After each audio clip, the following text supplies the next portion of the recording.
Hi friends, Bill here from Bill's Reviews and Tech Tips. I'm sitting in the Ford Maverick Hybrid. I love the vehicle. The inside is way more spacious than you might expect for a small truck.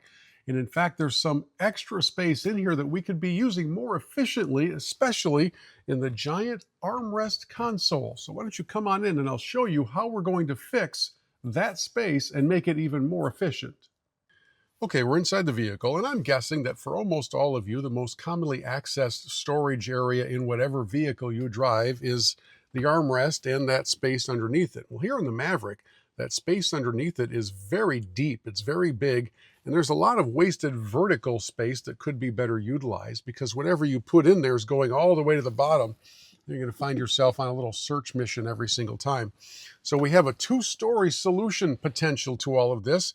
Comes into part of this tray that is actually a bi-level tray. So the deepest reservoir would go in first, fits in very snugly with the shape and the size of your Maverick storage area.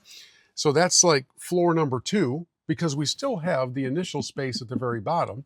So now the second floor, as we convert this space into a 3-story condo, is right there.